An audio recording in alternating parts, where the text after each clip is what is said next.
What's going on, everybody? Welcome to the ODR podcast. I'm your host, Isaac Almaguer, and today we're going to be doing something pretty cool. We're going to have a guest that I actually work with. I know we had Sumi last week, and that was a lot of fun because I actually work with him. I relate with him a lot. But today we're going to be doing something pretty cool. We have someone who's been in the jail for a little bit longer, actually a lot longer, so he has a lot more to tell us. He has a lot more background in law enforcement in general. So we're going to pick his brain today and get most out of him that we can. So before we actually start, I'm going to go ahead and explain why we do the show. We do the show to give people in law enforcement and other first responders a little bit of a voice to actually share their side of the story and hopefully make an impact in our community and the community around the country to make a difference for what we do. So without further ado, go ahead and introduce yourself. Okay, my name's Alberto Ramirez. Been a CO at Yuba County Jail for a little bit over 3 years. Prior to that, I was with Yuba County Probation for 4 years. And prior to that, I was with the Marysville School District working with the after-school program for 3 years, I believe. And then before that, it's just random jobs here and there. Yeah, you were just young. So explain, how old are you, just so they know? 32.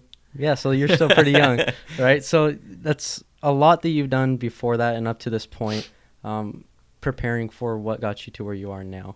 Can you explain a little bit what you did before in the sense of, let's start where the school district, right? Working with kids. Correct. School district. I was working at Applebee's prior to that, which I was working with my girlfriend at the time, which ended up being my wife now. She ended up working with the school district and got me hired on with Marysville School District. And it was cool. I mean, I enjoyed it. I've always enjoyed working with kids, and I was working with like preteens and stuff like that. So it was a lot easier to maintain a conversation with them. They weren't just a bunch of little kids running around screaming. Yeah. They was actually, you could relate to them. They were like little adults, which is where I met somebody from probation, Tracy Hutchinson, who said I'd be really good working with juveniles at juvenile hall. And at first I wasn't really open to the idea because I didn't know what it really meant to be working with juveniles, or what it was going to take to work with juveniles. I just expected just a bunch of little gangsters wanting to stab me. So I have a question, actually. What's up? So was that your first time being like exposed to law enforcement, or did you know anyone prior? That was my first time working with law enforcement because he was working at the middle school that I was working at as well, McKinney Middle School. So like I said, he opened me up to the idea, but I kind of brushed it off. But he kept going. He kept asking me, kept telling me, encouraging me to apply. I finally applied. I don't know how many years later, but I finally applied. I think it was back in 2014, 2015. And I got the job. I started off as extra help. I didn't want full-time at first because I was like, let me just see what this is about. Yeah. And I ended up liking it. As crazy as it sounds, it really wasn't much different than working with the after-school kids that I was working with already. Yeah. Because some of these kids that I was working with were also incarcerated, which now makes sense because they just randomly went missing from the program. Right. They don't know what happened to them. I thought they dropped out, moved, or whatever, but lo and behold, they were incarcerated.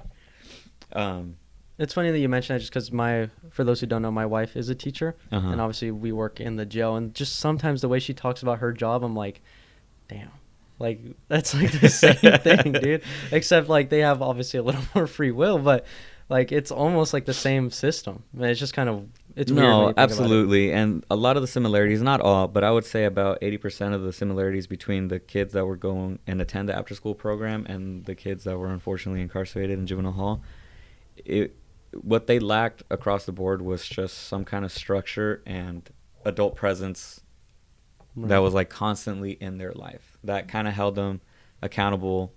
And a role model. Something, to an extent, because like I said, these kids that were in middle school, 7th and 8th grade, or even the kids that I was dealing with at juvenile hall, I mean, they were close to adulthood already.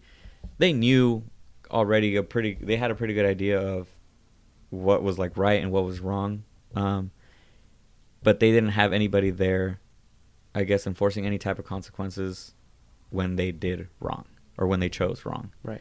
So it was unfortunate, but you did. I mean, I know that well aware that those kids were not there for good behavior, but you got attached to them. You know, they were, because at the end of the day, they were kids, and I think we provided an environment to where they could be exactly that, is Mhm. kids.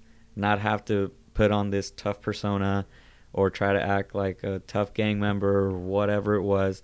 Or just honestly, I mean, without saying any names, we had a couple kids there that would purposely get in trouble to get away from their home because they tried to stop doing drugs, but that's all Yeah. they knew.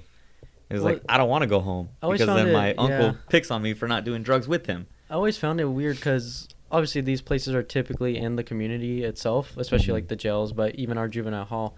And it's like they don't really have anywhere else to go. So it's like as soon as they get released, they're back out to where the exact same people they were already They're with. back into that same environment that they just came out of, that they Right. tried to come out of. And at first, like, I'm not going to try to skip too much ahead, but I did. For the longest time, like, when I worked, my whole entire career when I worked at juvenile hall, I did. I felt a lot of empathy for these kids who I felt like they just were dealt a shit hand, and it was going to be very hard for them to kind of crawl out of the hole that their family essentially dug themselves into. Right. But once I made the move over to adult corrections. It was unfortunate because it was the same people that I was dealing with at juvenile hall I ended up dealing with an adult. I mean, now it wasn't just the son or the daughter that I dealt with. Now it was the son, daughter, mom, dad, cousin, uncle, brother. The whole family was Then you there. really see where like it's all connected. Exactly. And at first, like, again, it was kind of the same emotions as far as like, man, these guys, like, I don't know how I would be able to deal with not having a job, not having somewhere to live, and things of that nature. But it was actually your uncle when he was there not too long ago speaking to somebody who, I'm assuming is on his caseload, and told them about all the things that essentially law enforcement sets up for them to succeed. All the programs that are offered. Transportation. If transportation is an issue, they offer them transportation. They give them every single tool that they could possibly need to succeed. But they still ultimately fail because that's just the revolving door that they find themselves in. Well, at one point do you hold the kid accountable? Because I know you were talking about, it's essentially the hand that their family dealt them. And I get it. The environment has a lot to do. Like a lot of our habits that we still have to this day are built from the ones that we copied our family doing. You know, like that's just how we learn. That's human instinct. At one point, do we hold them accountable? They're like, hey, look, like at this point, you need to make the decision to make a difference. Like you don't have to follow this path. That's hard. That's a hard question to answer because we have those talks with them when they first come in, and we set them on a program which if they don't come hall, right? in the juvenile hall and Camp Singer, which was right next door, which is where I actually worked at. And you got to complete those steps. You got to complete that program for you to be able to come out. Like the fastest that I've seen somebody complete it is in 5 months, and that's essentially completing. Oh, so there's no like sentence. It's just not necessarily. So they can year out. So they can do up to a year. That's the longest. I mean, at that point, we let them out regardless of whether or not they're passing. But obviously, you want to get out sooner rather than later. Right. But if you don't meet those milestones or you're not, like, programming how you're supposed to program and doing the things that not only the people working at juvenile hall, but also your probation officer and the counselors and one of, like, your, what would you call, I guess a life coach? I don't know. I don't remember what we used to call them. But they set up a plan. It's a plan for success, and if you're not meeting those goals, you don't get out until obviously a year. Then you eventually get out anyway. But they knew, and the thing is, they could do it. But that goes back to what I was saying. Is like we held them accountable there. They did what they had to do, and they showed that they can do it. It's the getting out part. And yes, they still had their probation officer. Yes, they could still reach out. They could still do those things, but they felt like they had absolutely no means. And to an extent, I understand that because, I mean, some of these kids were 12, 13 years old. Right.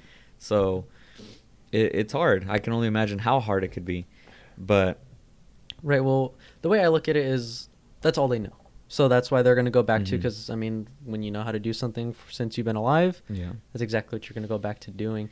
And especially when you're in the same exact environment that you got out of in the first place, and they don't know any better. And in a lot of ways, that's kind of their coping mechanism. Joining these gangs, doing these drugs is because that's where they feel important, right? Like that's what they know what to do. They feel important with these people. Yes, and especially like you said, I agree with it to some extent.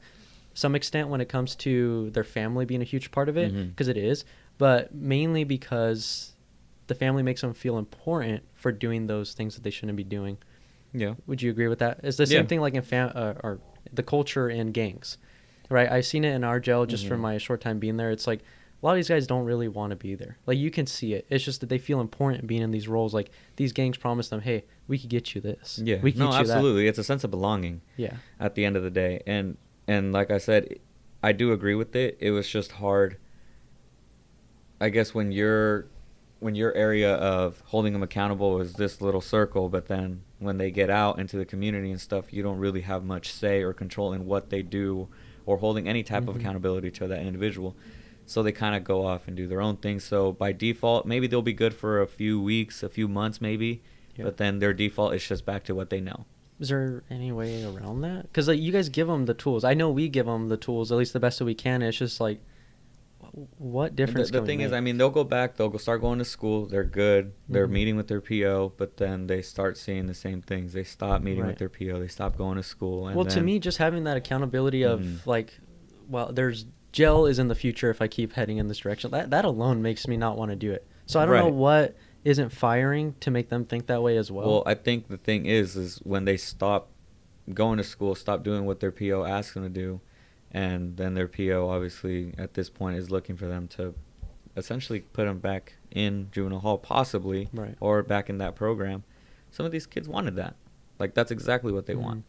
And they would tell you, not all. Some of these kids would plan like, dude, I got caught, like I messed up, I made mistakes, and here I am. I don't want to be here. But those are the ones that I think were making a more conscious decision to continually make the wrong choices. But some of these other kids were like, this was the only way away from continuing to make wrong choices.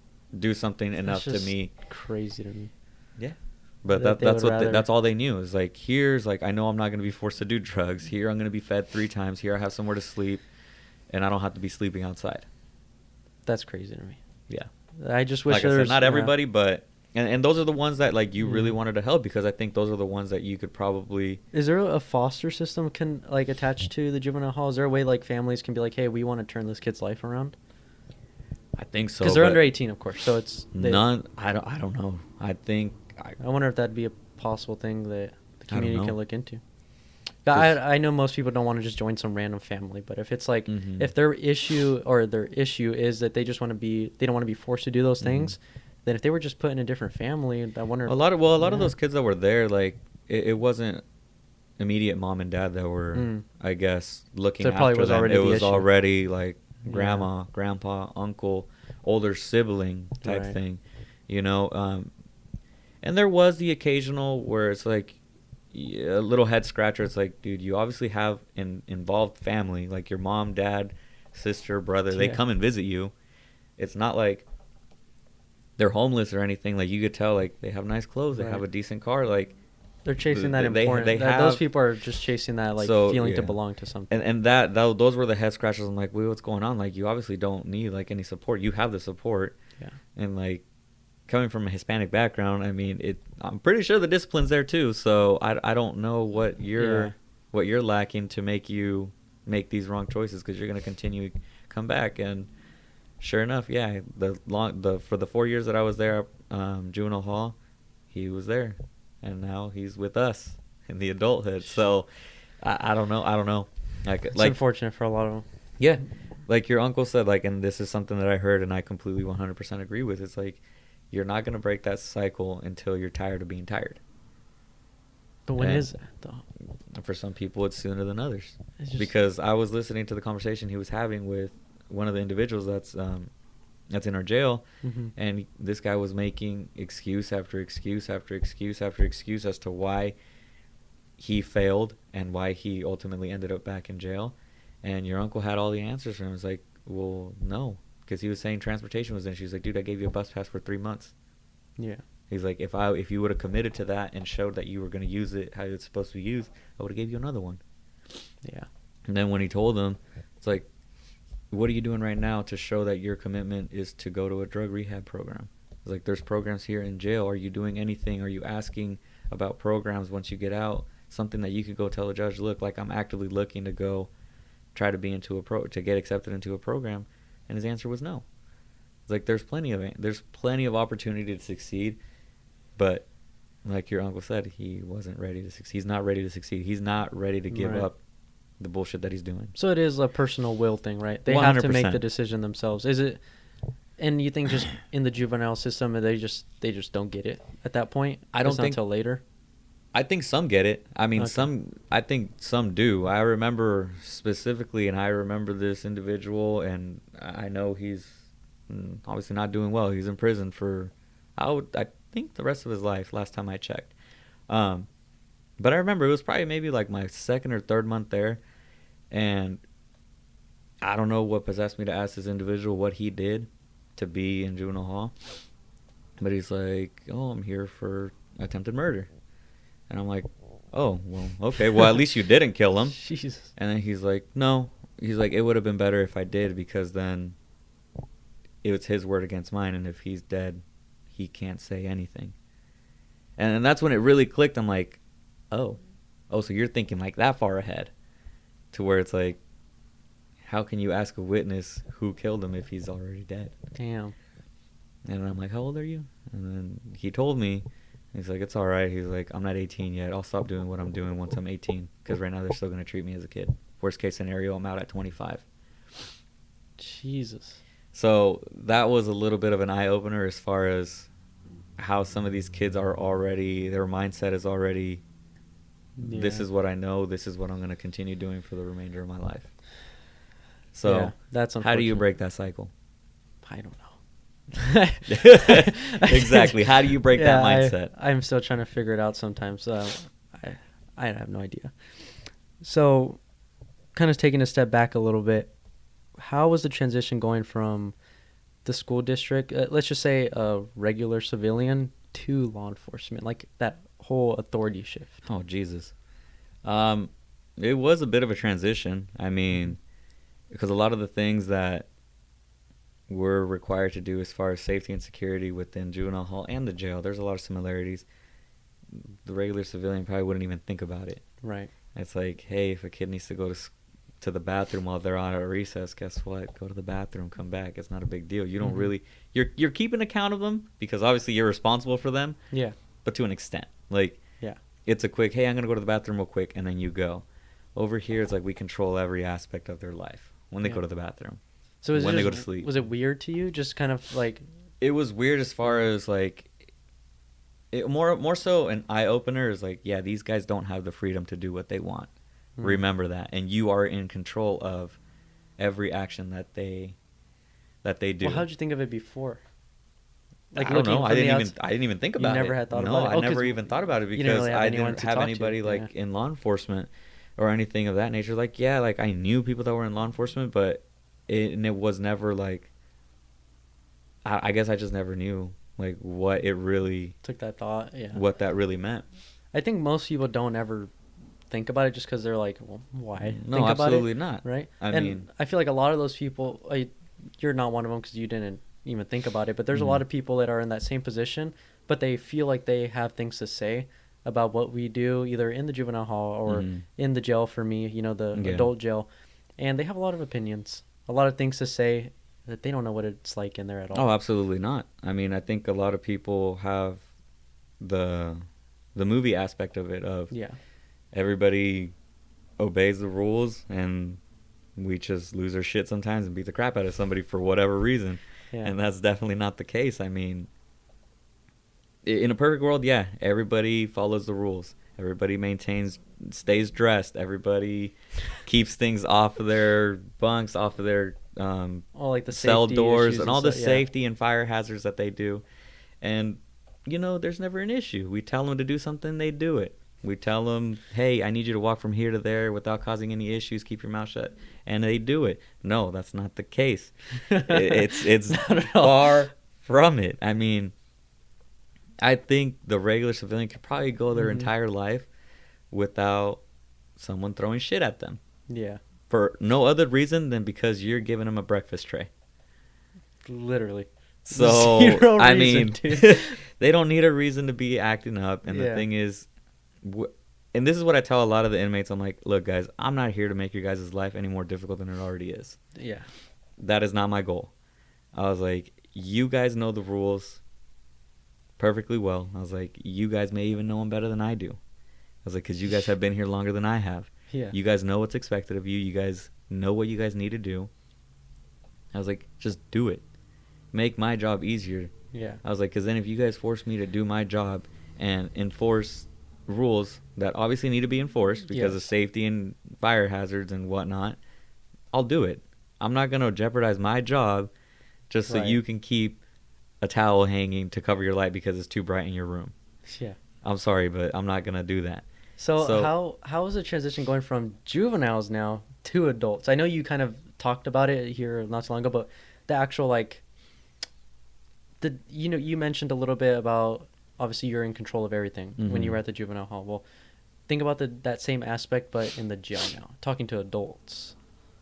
Because you went into the jail, you were already a little older, right? Like later 20s. Yeah, mid-20s.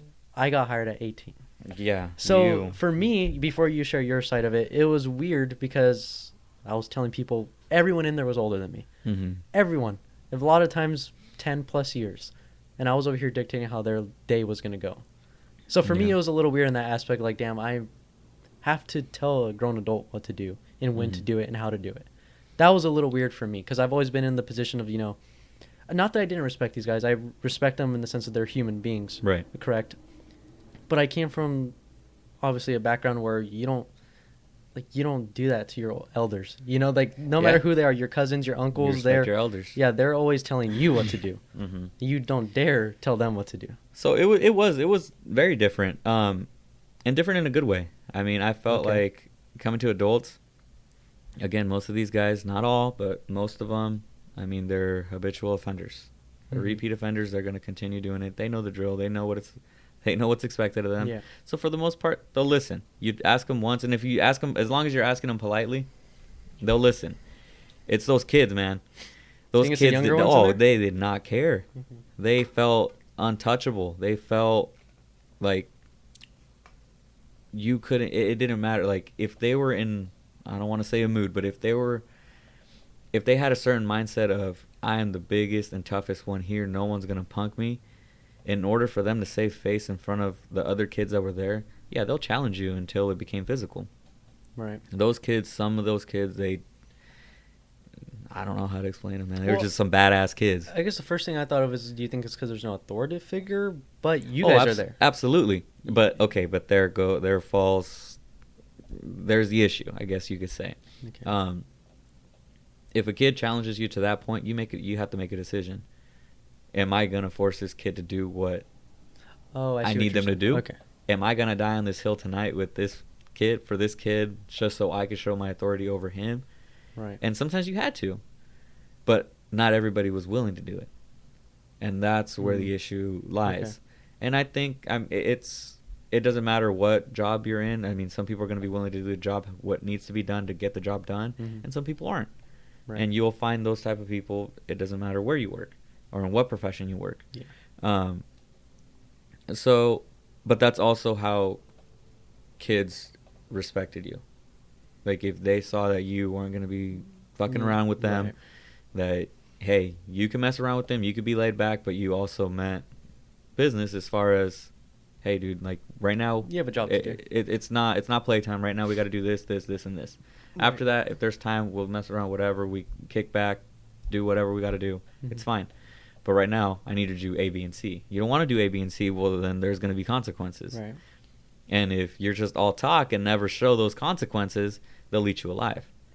And the thing is, when they're doing that, there's going to be 15, 20 other kids watching essentially a 15, 16-year-old punk you. Yeah. So then that becomes an issue. The same thing happens in jail. Absolutely. Obviously. What's the difference? It doesn't happen as often. You think it's because the guys in jail at the end of the day are more mature? They've seen a little more life. They have more. I think so. I think maturity has a lot to do with it, even though that's not saying much because a lot of those guys aren't too mature to begin with. But I think they're well aware of the consequences that could occur. if Like the they penalty. decide to go down this route of the same kid that like they push until it becomes physical type thing. Like, you mean the penalty aspect of it or the physical aspect? I think of it? both. I think okay. they know that they could get charged. They know Right. that they can. I mean, it's not going to just be one-on-one. Like, as soon as you start fighting, like an officer starts fighting, either you or I, there's going to be other people. And that's assuming we're by ourselves at that certain point in time, which usually sometimes we aren't. You know, and it's not going to just be like, oh, one or two more that come in. It's the whole the everyone. courts get dumped out. Yeah. Everybody gets dumped out. I was like, so in a matter of seconds, hopefully, I mean, you got 10 people helping you. Yeah. And over there, it's like Yeah. the ratio was 1 to 30. At the end of the That's a day, lot I mean, of they're kids. kids. Not all of them are going to get involved. I mean, you can grab a kid, you know, throw them to, you know, just kind of get them away from the situation. Yeah. I was like, but I don't care how strong and tough you are. You're not going to take on 30 kids if they all Yeah. decide to turn on you. Luckily, you know, that never happened. Yeah. But you know, it could have Yeah. happened. And again, that goes back to their mindset that they had where I'm not 18 yet. I can't get in any real trouble. So I see what think you're they saying. felt like they were impervious to serious consequences. Right. As opposed to these adults, like, you know what, we're not trying to catch another charge. Yeah, because that can mean a long Because that can time. mean a long time because they're repeat offenders. Yeah. So I think yes, maturity, but I think they're also thinking things through a little bit more than. Well, that's part of maturity, right? Yeah, absolutely. Okay. I think they're thinking things through as far as, okay, well, what's going to happen if I decide to do this? So why did you go to corrections after the juvenile hall? Like, what made you want to do adults now? It's just to further like my career and just get more experience with adults. Mm-hmm. I mean, it's another just challenging, I guess, factor in my career because eventually I do want to go to patrol, and I'm a firm believer that I think anybody that goes to patrol should do some time in jail because those are the people that you're going to be dealing with on the outside. So I talked to a lot of guys that have been in our county specifically that have been in the jail and then have gone to patrol, and they say it's one of the best things they could have ever done to further their career, right? Just because they actually get to learn these guys, they get to learn the community, how they act, and kind of show their face a little bit. Because these guys are going to be out on the streets, like you said, they're probably going to be the ones you're dealing with often. Out of all the population, the bad guys are typically all condemned in that area. Yeah. And they're cycling through constantly. And I've talked to the guys that haven't been in the jail.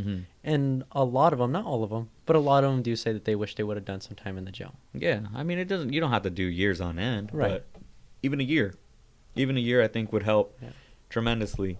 And not because you need it, but I think it's just one of those tools, like it's helpful.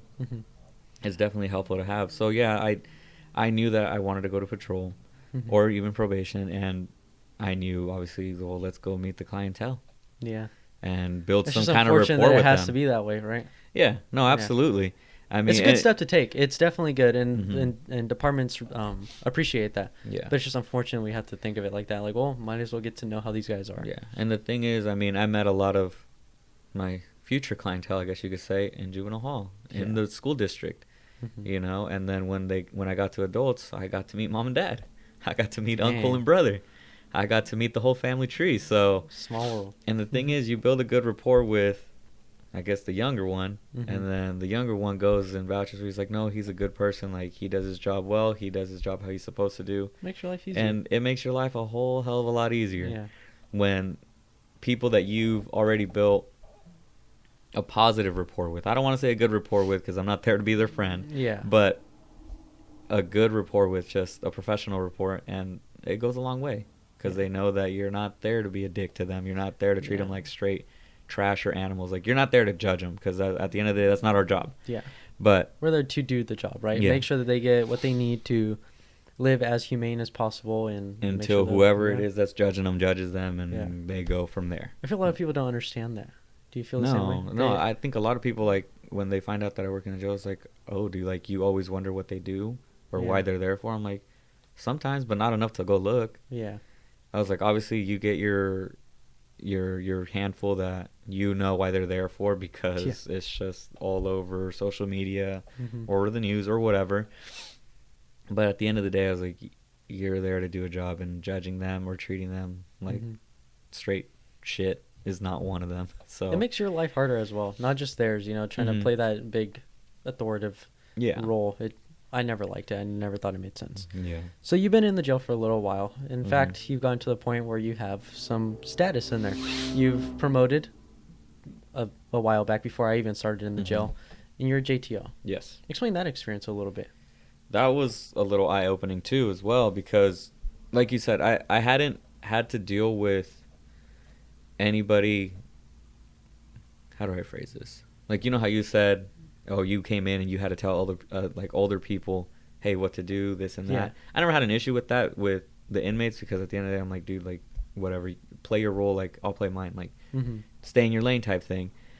But I've never had to tell, I guess, a peer that's older than me what to do. I've always had supervisors older than me.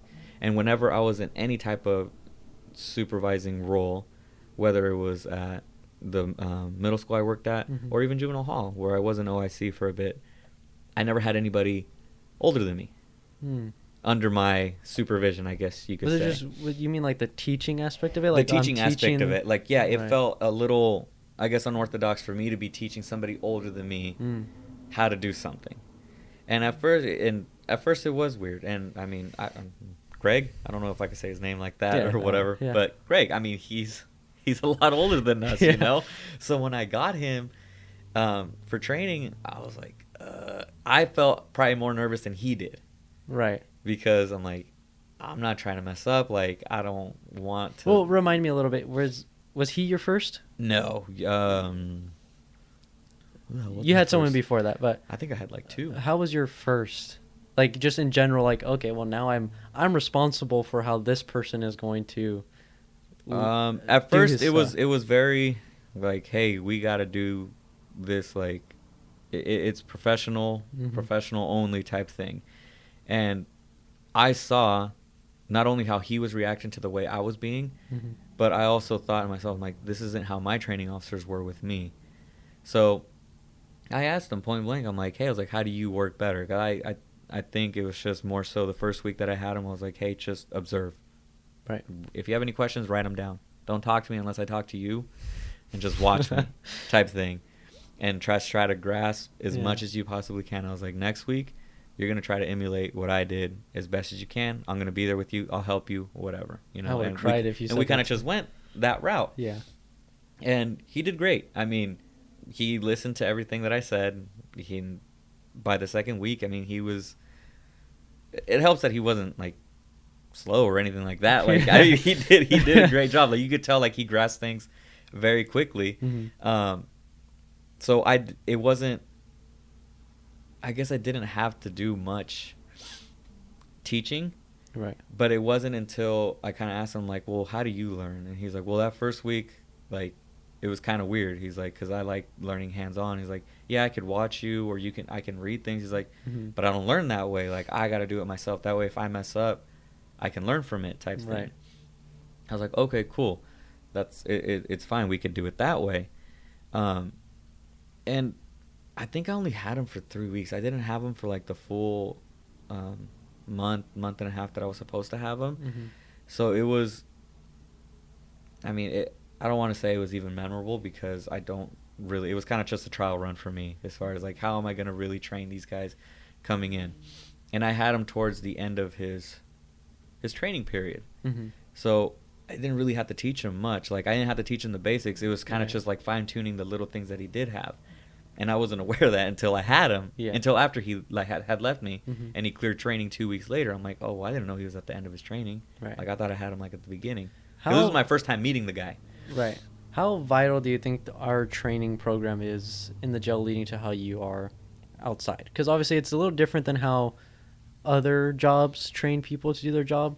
Do you think it's efficient the way we do it? I think it could be better. I think, obviously, something I'm really, really good at, you're not going to be really, really good at it. You could possibly be good at something totally different.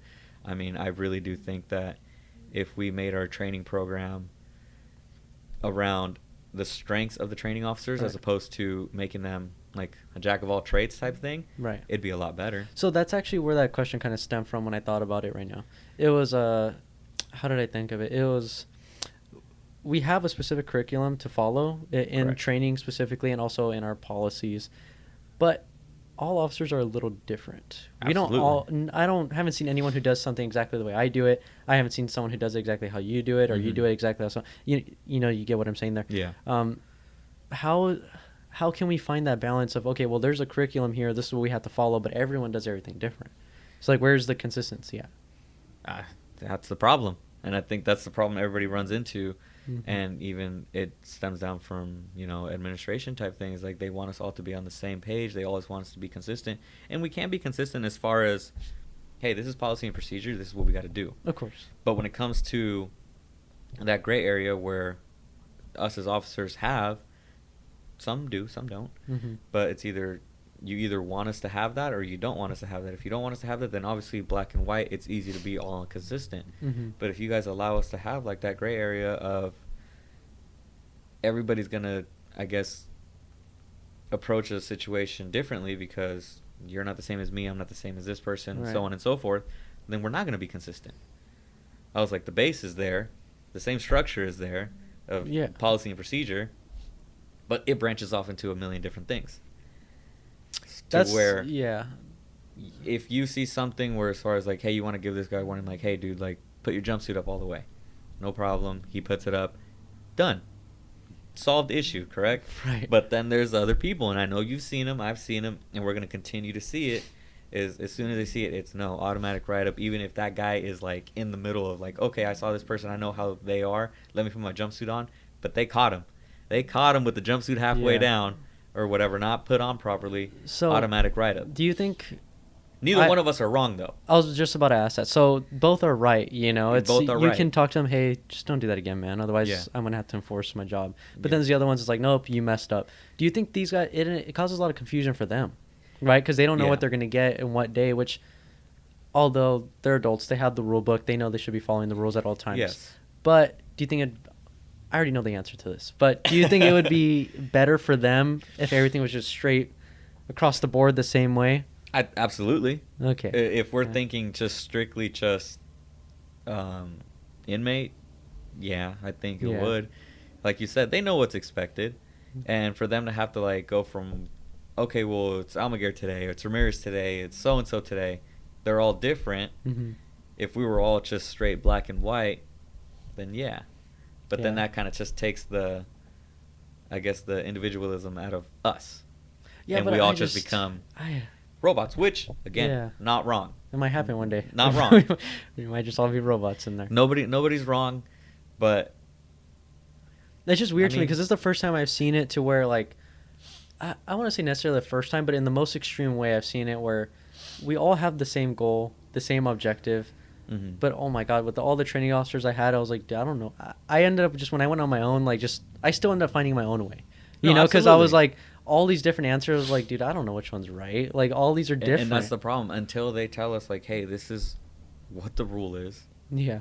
There's no in between. There's no gray. There's no use your judgment type thing, because I don't know how many times I've heard that in just the 3 years that I've worked there. I'm like, oh, well, you decide. You use your judgment. I'm like, what do you mean? Yeah. My judgment's going to be different than your judgment. Yeah. Like, I can take him just simply waving to me as a threat, and we're gonna fight him. And that was my judgment. And that won't work. Am I gonna be wrong? Like, I don't want to be in trouble type thing.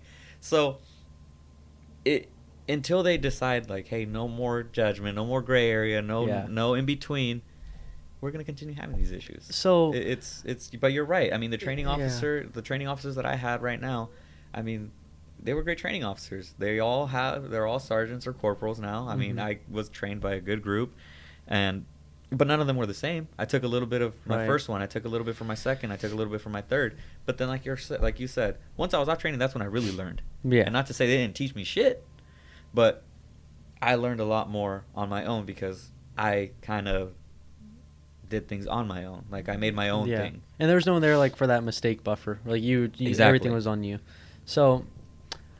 I like how you said you touched on the individualism thing. Like, it makes us enjoy the job a little bit more, have a little more fun, and just like what we do.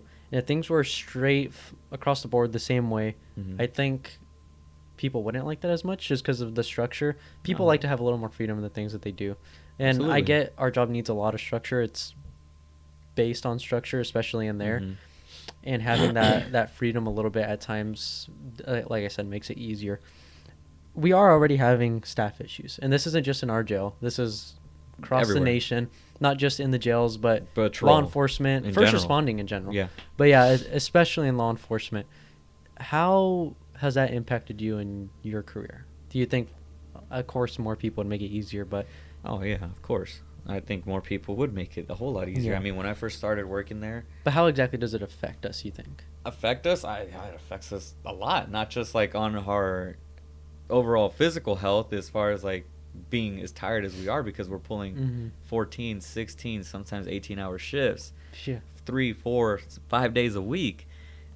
I mean, it affects us mentally too. Like, if we had more people, I wouldn't be so worried. Like, when I get to work, like, oh, I got to do this, I got to do this, I got to do this, I got to do this. Mm-hmm. Like, my to-do list comes down, like, gets cut in half, if not even less. We if have not even to, more than that. We have to kind of be like a jack of all trades, because there's not enough people to Correct. fill specific roles, right? Exactly, and that's the part I'm getting at. When I first started working there, I mean, we had program officers, we had rec officers, clothing officers. I mean, and then on top of that, we had like an extra 3 rovers. Mm-hmm. And now it's like We're doing everything. Yeah, we're doing everything. Now, cool, we can handle it, Mm-hmm. but I mean, you're also burning us out. Yeah. You're burning us out quick. You And I think- get that's not admin's fault. It's just like you said. It's just a shortage of staff all the way around. But why? Do you think it's... Well, I'll tell you what I think. I think it's just a huge culture issue that's been going on in the first place, right? It's the fact that law enforcement is being beaten hardcore.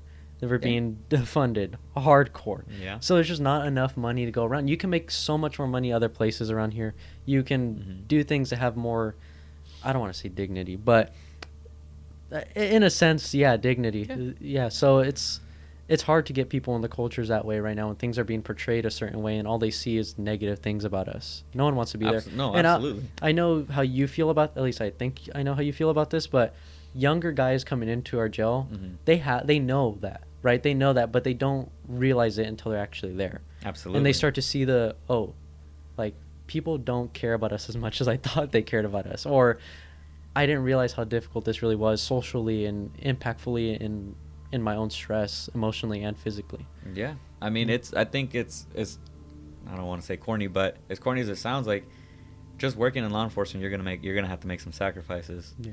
Like, and if you suffer from FOMO, then it's not the job for you. Yeah. You know, I was like, because there's gonna be times where you're not gonna make that family gathering at home. You're gonna miss birthday parties. You're gonna miss gatherings. You're gonna miss outings. You're gonna miss holidays. So at the end of the day, our job, there can't be a day off. It's literally 24/7, regardless of what's going on. Yeah, and that's the unfortunate part. But it's like, you should know that that's what you're getting yourself into.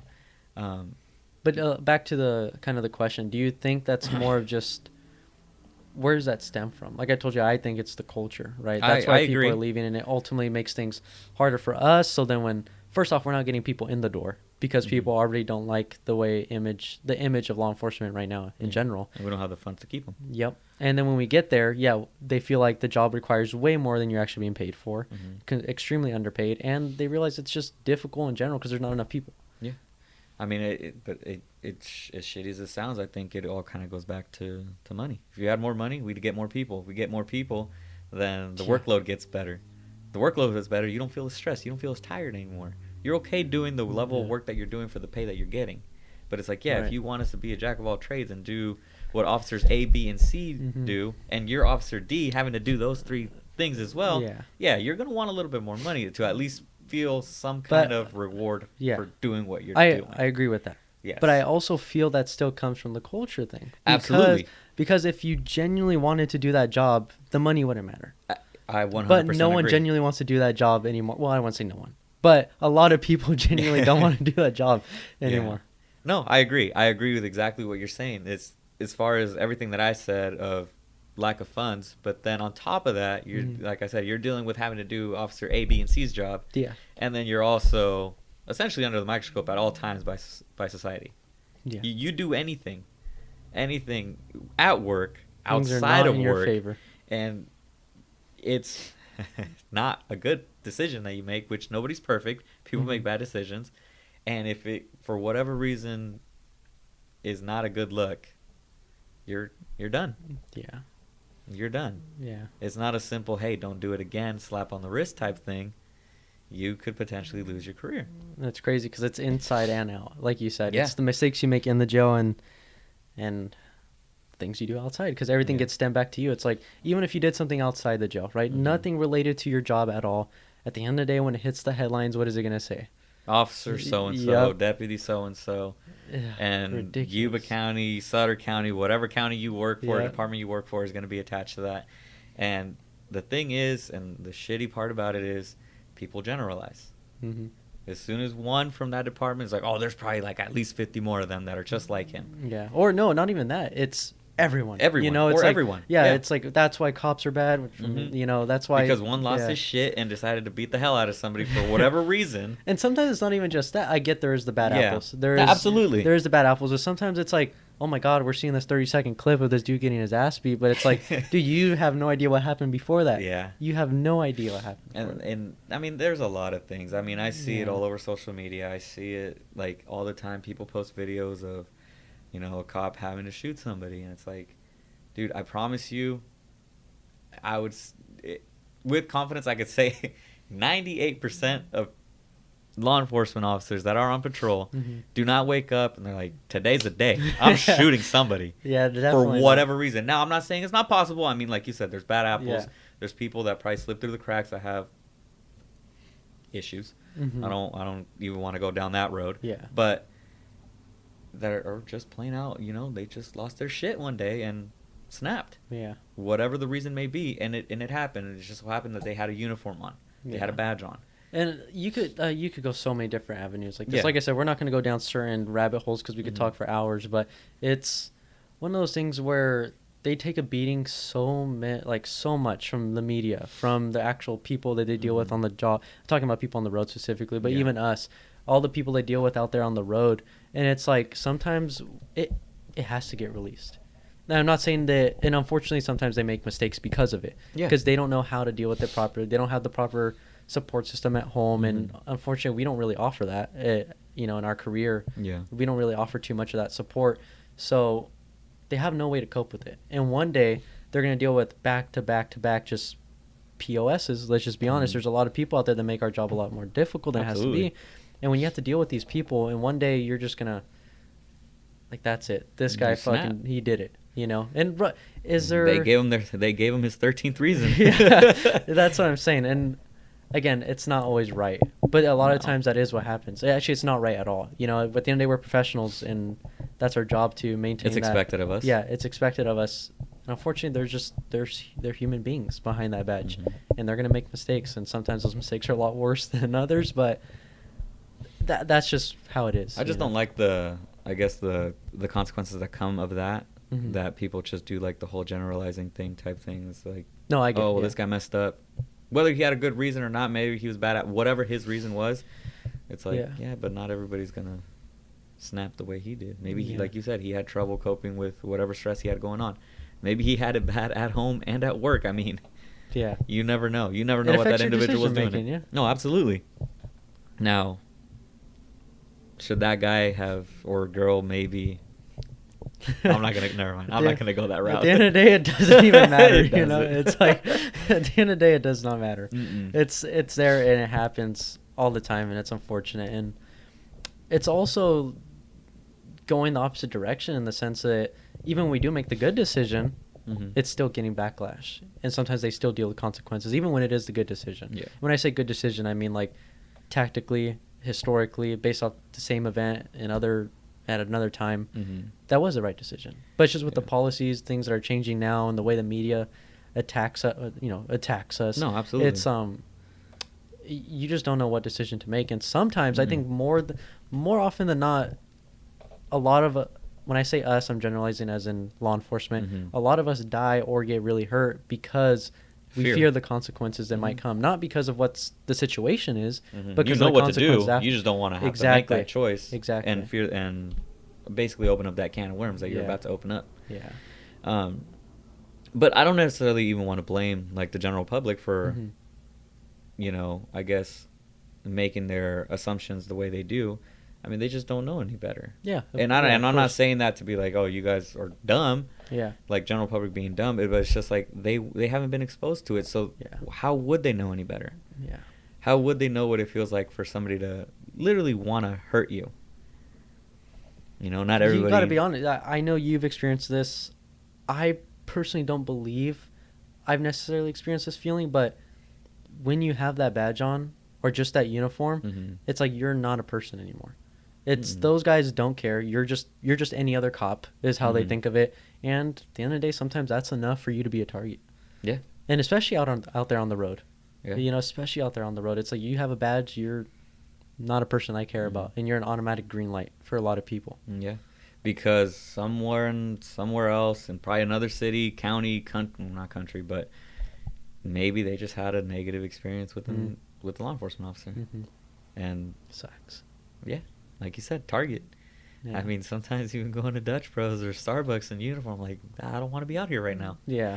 It's just one of those things. It's like your head's on a swivel. You're looking. You feel paranoid. You probably look paranoid. So, and you look thing like the is, bad it's guy. just like, it's not that we're just assuming everybody's a bad guy, but it's like the moment we assume that they're not a bad guy or assume like, oh, we're good, like no one's going to hurt us, that's when it happens. So the only time I guess I've had those type of experiences, or very few times, but outside the jail, actually, just when regular day-to-day life with me and my wife out there grocery shopping, I ran into these guys. Yeah. And honestly, it's not a good experience for me.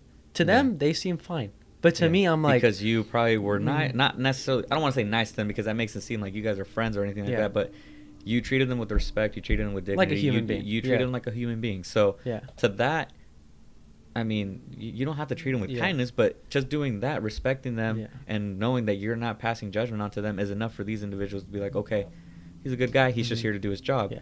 And I don't want to say they won't ever hurt you or they won't ever like turn on you or anything, but having an interaction with them like outside of work in that type of environment, it's not going to be any more than a simple, hey, how you doing, officer? That's exactly how it is. Hey, Almaguer. Hey, Ramirez, whatever, and they're going to keep on going.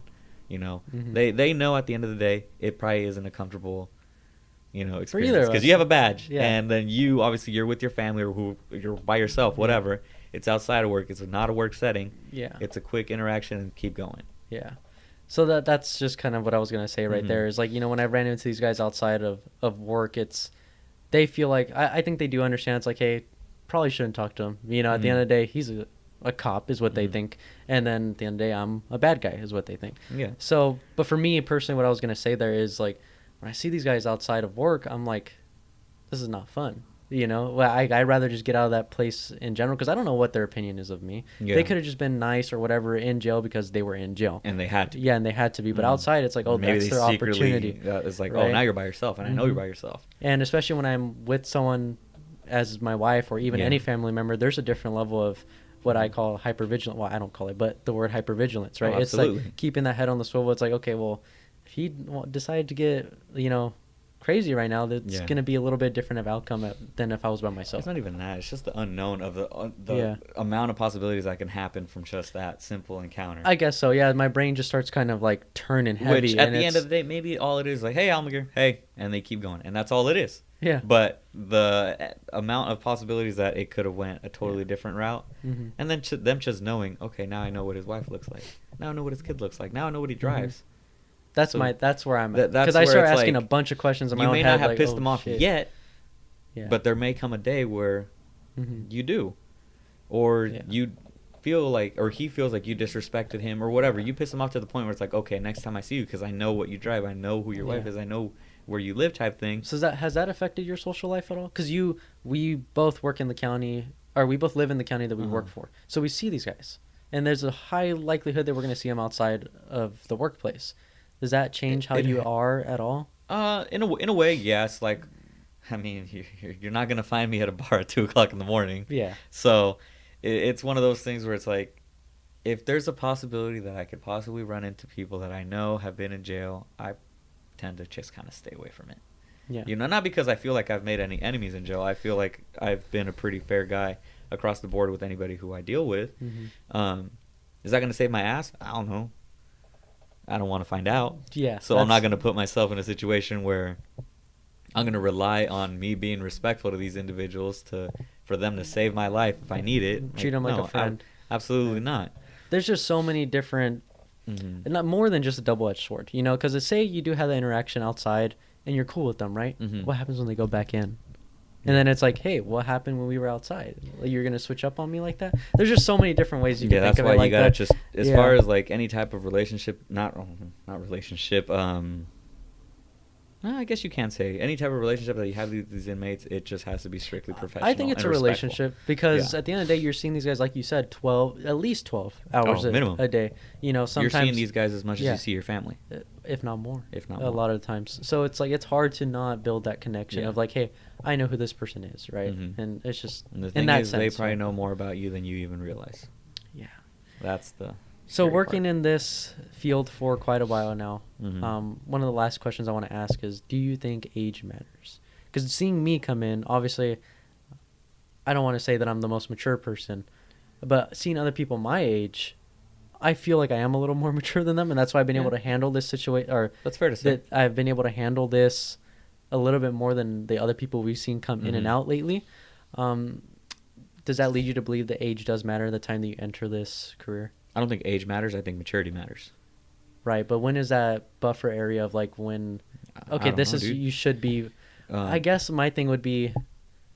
That's a harder question to answer. I would agree with you, but not to fucking kiss your ass or anything. But I thought anybody under. At first, I thought anybody like under 23, 24, hell, even maybe 25. I'm like, don't even bother. Yeah. And then when I saw that you came in, I was like. Oh yeah, he's like, I don't know how fucking you were at 19 or some shit like that when you came out. I was like, who the fuck hired this guy? Yeah. I was like, this guy probably hasn't even made it out of high school yet. But then I got like to interact with you. I was like, okay, he's mature. Like you can handle this type of shit. Like I was like, okay, cool. Maybe not then. Maybe I think it has a lot to do with a level of maturity. But how do you measure that? That was gonna be my next question. Is how do we measure that, or how can, if you are someone my age, well, in California you have to be 21 now, right? I think they changed that. I don't know. I heard I was over 21, so I guess I thought there was something where you had to be, but I don't know. Where I was going to go with that is if you're still at that young age and you personally probably can't make that call if I'm mature enough or yet, if not or yet. Typically it's other people making that call for you. How do you make that call? Like how can you tell someone like take these steps and then maybe we'll consider?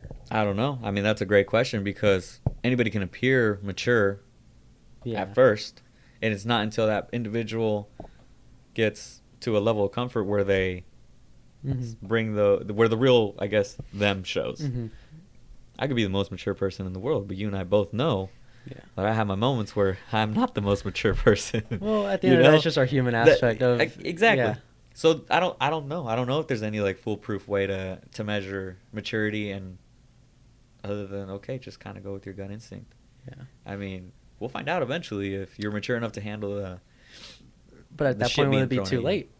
It could be. You know, sometimes that could get people hurt. So I wish there was a way. I know there's a ton of different things that I could say that would be like, oh, we should do this, we should do that. Likely never going to happen. So that's why I was like, I just wonder if we could maybe tell people they were a little bit younger, maybe under that age of 25, what they can do to like, hey, if I want to pursue law enforcement, I'm going to need to mature up real quick. And it's kind of having that humility to say, maybe I'm not as mature as I think I am. But like you said, if that's somebody who's coming in with absolutely no background in law enforcement, don't even know what the hell they're getting themselves into, you can have that talk with them all day. And if they're going in there saying like, yeah, this is what I want, but they won't know what it really is until they're in there. You could sit there and tell them, hey, you're going to have to mature up. Hey, you're going to have to, you're going to miss out on certain things, man. Like you're not going to have like certain days off, like holidays or stuff like that. That individual is going to be like, yeah, no problem. Because they answered those questions on the application. They answered those questions in the interview. Are you okay with working weekends? Are you okay with working holidays, long hours, under scrutiny, possibly being exposed to violent people?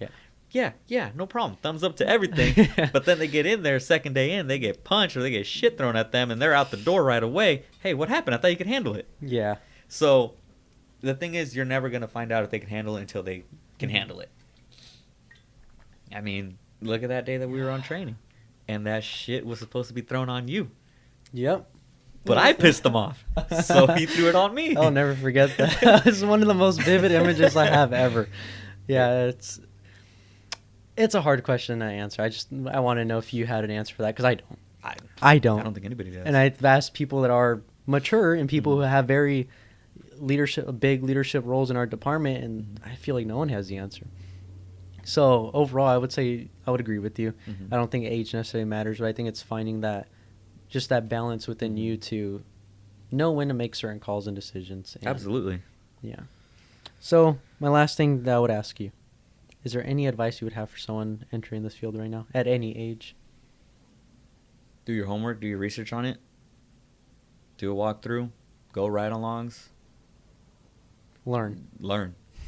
Expose yourself Yeah. to what it is until you fully commit yourself to whatever it is that you're trying Mhm. to commit yourself to. One thing I've noticed is that a lot of people reach a certain, I guess, pinnacle or level, and they just automatically think that's like you stop learning.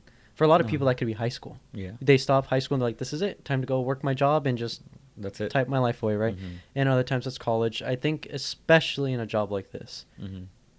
it could really get you hurt, if not worse, if you decide to Get stop somebody else learning. hurt.